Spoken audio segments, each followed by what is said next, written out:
So, summer na summer dito sa Canada. Naglilinis ako kasi sinira niya yung closet ko. And then, mag-vlog-vlog na rin. So, usually sa summer, nagka-camping-camping kami. Na nagkikita-kita sa camping kasi kahit naman may mga kakilala ka, parang nagsisit na kami ng date para mag-camping, magkita-kita sa mga kakilala, ganon. So, yan, mag-vlog-vlog ako for camping, summer-summer, and then linis-linis. Hi!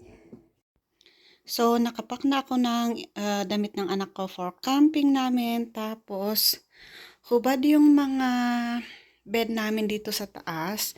Naglilinis ako dito sa taas kasi doon na kami sa may basement natutulog kasi grabe ang init. Where are you? What are you doing? So, nagre-ready ako for camping. Dalhin na rin namin to. Linis-linis din pag may time. So, kaya ganyan yung cortina para pag gusto mo ng dark. And then, yan. Kasi summer, sobrang liwanag. Tapos, ang init-init dito sa top floor. So, sinira ng anak ko yung ito. And then, tinanggal ko yung mga kung ano-ano. Nilagay ko yung mga damit ko dyan. Okay lang naman, kasya naman dyan. Pinagsisiksik ko na lang. Huwag ko nang ibalik. Habang pag lumaki na lang siya, tsaka ko ibalik. Pagtanggalin ko yung mga box na lang na yan. Tapos ilagay ko sa basement. Ma-display ko yung bag. Kasi yan. Tanggalin ko na lang to. Para may space. Pag lumaki na lang siya, tsaka ako ipaayos sa kanya. So, tinatamad na ako magbaba ng mga box-box na yan.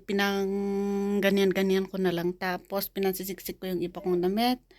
Naglinis na rin. Kunti rin naman ang aking mga damit, diba? So, yan.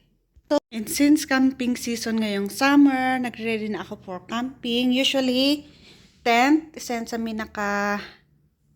kailangang meron ka. Pwede ka namang matulog na lang sa sakyan din. Tapos, blanket, tsaka sleeping bag. Yung blanket, magandang kumuha ka ng darker. Kasi kung mag-campfire kayo, okay na yung madumihan. Tapos, mga upo-upuan. Hindi ko alam kung anong mga yan. Gamit ng asawa ko. And then, beer. Magandang bumili na lang sa mga Dollarama. Dollar store ng mga ganito. Mga gagamitin for yung mga disposable para hindi na maghugas-hugas. And then, maganda na may Coleman. Walang laman ito. Maganda na may Coleman para lagayan ng food, yung mga frozen. And then, tubig, extra tubig.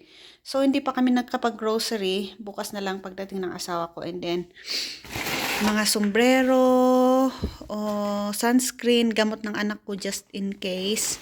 Yan lang. So, yan. Tsaka pag magdala ng mga damit, siguraduhin na yung may mga hoodie, makakapal. Kasi minsan sa campground, malamig. So, parang ito na yung bakasyon namin. Long drive sa Canada. Magbibisita sa iba't ibang lugar kasi ang lawak-lawak ng Canada.